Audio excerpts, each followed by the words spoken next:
Right, hey guys, how we doing? Back with another video from 6. We've got an interesting one. Vegeta and Piccolo at every point in the series. So that'll be Dragon Ball Z, etc. I don't think these two have ever fought. I'm sure these two have never actually had a fight. So intrigued to see how we're going to gauge this, if it is like a power scaling discussion.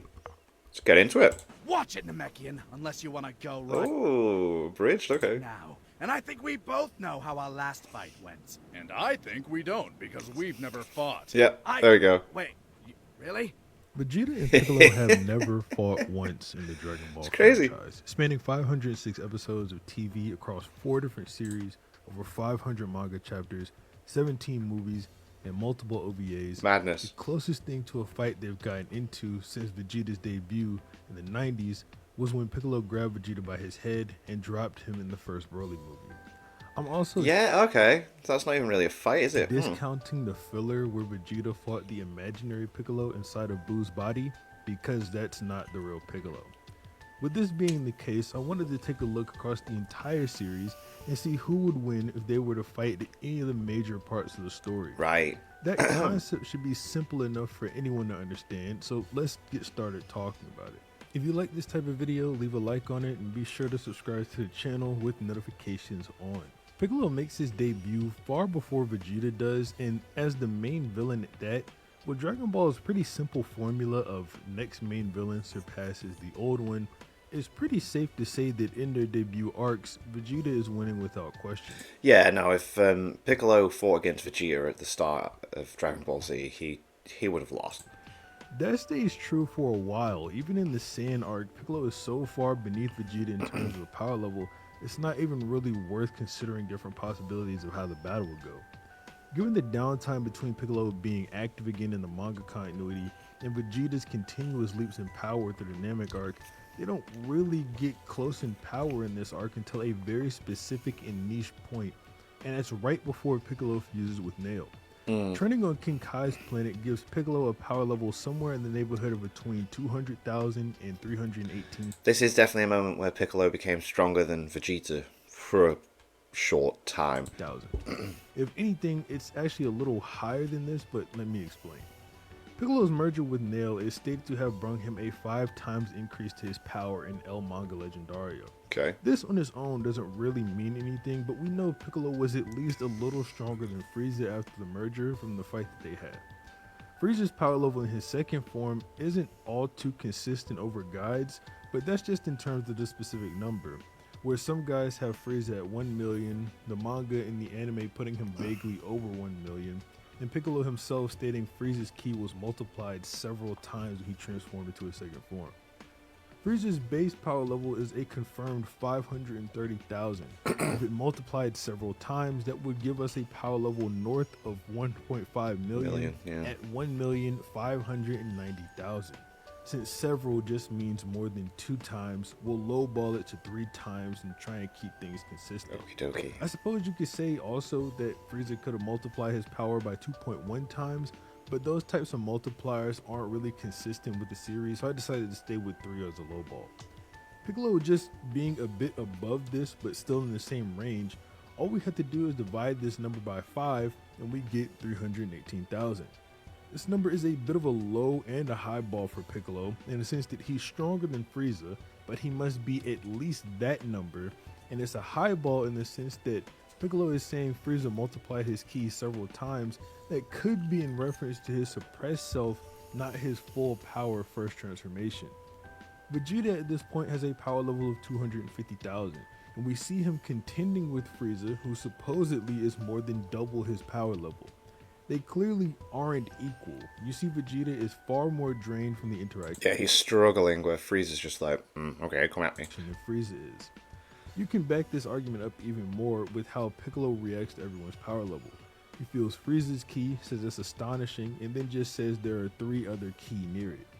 If you want to be a skeptic, you can say that was before Vegeta had powered up, but it doesn't matter too much. And if 250,000 is too much of a high ball for Vegeta for you, we know he's at least over 180,000 because he breaks Frieza's scouter.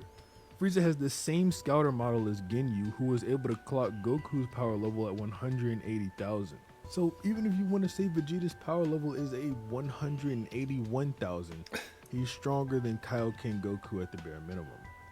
Frieza's power level being 1 million or 1.5 million. Oh, I see would what put he's Piccolo saying. So it's able to clock it at that number, but then the machine does break at some pre-nail between 200k and 318k, with Vegeta around this time being between 181k and 250k. So Piccolo should be stronger than Vegeta at both the lower and higher end interpretations of their powers. Yeah. Piccolo and Vegeta don't really have any abilities, at least at this point in the series, that could account for a huge power difference like this one on display here. So we'll go with the higher one should just win, that being Piccolo in this instance. Piccolo, after fusing with Nail, is stated in El Manga Legendario to be the strongest fighter in the world, making him obviously stronger than Vegeta. With the threat of Frieza getting stronger and stronger, Vegeta is forced to abuse the Zenkai system in order to gain another power boost. Oh, when he gets having Krillin shoot him in the stomach Dende. in hopes Dende would heal him. Yeah. And while reluctant at first, Dende eventually comes around, and by this point, Vegeta would likely be able to speed blitz and one-shot Piccolo. In his final form, Frieza fires a beam at Gohan that no one can react to except Vegeta, who pushes Gohan out of the way, or I guess I should say he kicks him. Yeah. The fact that Vegeta could even see the beam is impressive to Piccolo, let alone that he was able to in fact move faster than it. With the gap being this large, Piccolo shouldn't even be able to keep up with Vegeta, and like I said, get speed blitzed in one shot. Skipping forward in time a bit, after Namek, Vegeta versus Piccolo at the point Frieza returns as a cyborg might be somewhat close. I was originally ready to write this off as simply Vegeta is probably still stronger and move on. Yeah, I would initially think that as well, but why? What's going on here? But I came across an interesting line. Vegeta tells the others to lower their power levels so as to not be detected by Frieza's scouters. He then says Piccolo has already done it and says that he is a real warrior. Now, I've never known Vegeta to respect someone who isn't around the same level that he is, much less call them a warrior. Very condescending, This isn't fight it? might actually be closer than you'd originally be led to believe, although I'd probably still give it to Vegeta just based on how much stronger he was than Piccolo on Namek. But that assumes a similar rate of growth and all that. Yeah, I know, I'm just giving my opinion. After the 3-year time skip where everyone trained heavily in preparation for the androids, it's implied on at least 2 separate occasions that Vegeta is stronger than Goku after he became a Super Saiyan. And these statements come from Piccolo himself. However, I'm not convinced this means he would just lose to Vegeta. Vegeta doesn't seem so far above Piccolo that he has trouble keeping up with him. He's able to, from what I can tell, clearly tell what he's doing when he's fighting Android 19. And while he is surprised at how strong Vegeta is, it seems to come from a place of Vegeta got so much stronger as opposed to Vegeta being so much stronger than Piccolo. Piccolo also surprised Vegeta with how strong he was when he started fighting Dr. Gero, and from what Piccolo says to Gero, it would seem that at least a normal key level Gero is superior to him, and that makes sense. Piccolo was already weaker than Gero, and then Gero took what he had and added it to that, but Piccolo claims he's able to amplify his ki in small bursts, so the ki that was taken from him doesn't really matter to the battle essentially. This should mean that Gero, who on top of a technical level is more than 2 times stronger than Piccolo, and couldn't even beat him. That's not to say Vegeta can't do this same technique as Piccolo is talking about, but judging from his surprise at Piccolo's strength while knowing the android is stronger than Piccolo, it makes me believe he doesn't know how to do this, or at the very least he doesn't know how to do it to the same degree. This makes sense when you think about it. Piccolo trained with King Kai and Goku, so he should know the basic principles of the Kaioken, which it seems like he's applying here when he's talking about amplifying ki in one short burst. Interesting, okay. That being said, at the end of the day, Piccolo does still seem to think that Vegeta is stronger than him. It's the next bit. When he fuses with Kami, I personally feel like he's definitely stronger than So Vegeta we'll at that roll point. with that, but I think it would be a When he's difficult fighting fight for whoever the Cell. winner is. Well, yeah, of course And he the is. next Of course few- he is, because he fights Android 17 as well, and they're like pretty much evenly matched, aren't they? And there's no way at that point Vegeta could beat 17. Points in the series, the topic is going to be kind of obvious. Vegeta and Piccolo sort of do a little back and forth. So after fusing with Kami, Piccolo is undeniably stronger than Vegeta. He's equal to 17, who's There stronger we than go. Yeah, 18, who Vegeta is either equal to or weaker than, depending on your interpretation. However, after going into the realm of spirit in time, Vegeta comes out and would destroy Piccolo since he's stronger than second form Cell, and Piccolo got his neck broken from a punch from first form Cell. I'm not sure if we could even say that after Piccolo takes his trip into the hyperbolic time chamber that anything really changes, because Vegeta immediately takes another trip in, and we know he's stronger after that because of their respective performances against the Cell Juniors. All in all, it seems that Vegeta is much stronger than Piccolo by the end of the Cell Saga. This is going to continue throughout the rest of Z as well. Piccolo doesn't do much fighting in the Buu arc, and the little fighting he does do in the anime inside of Buu's stomach is against Vegeta, and Vegeta beats him badly. Just to take note of this, it is confirmed that Gohan and the rest of the copied fighters are at full power inside of Buu by Goku and guides, but the guides say that Goku and Vegeta are at 1% of their power inside of Buu. Oh, okay. So Vegeta is unironically like 50 to 100 times stronger than Piccolo by this point. What I just said also only applies to the anime, by the way, not the manga, so don't take what I said into account if that's all you're concerned about. From here, we have multiple continuations of Dragon Ball. Dragon Ball Super's anime, Dragon Ball Super's manga, Dragon Ball Daima, and Dragon Ball GT. To leave no stone unturned, I will be covering all of them. Oh. To be honest, a lot of them are quite super simple. Dragon Ball Daima takes place 1 year after the Buu arc, and Piccolo quite literally does not do anything in this series except be amazed at all the thing never did. Meanwhile, Vegeta ascended to Super Saiyan 3 and even had better feats than mini Super Saiyan 4 Goku while he was in his adult form of Super Saiyan 3. That's an easy Vegeta W. Yeah. GT is a similar story. Piccolo doesn't do much. Meanwhile, Vegeta ascends to Super Saiyan 4 with the help of Yeah, Super Saiyan 4, goddamn, yeah. And is relative to Goku, who completely outclasses Piccolo. You honestly don't even need to take it that far, however. Vegeta in just his Super Saiyan is enough to take on Piccolo and win easily.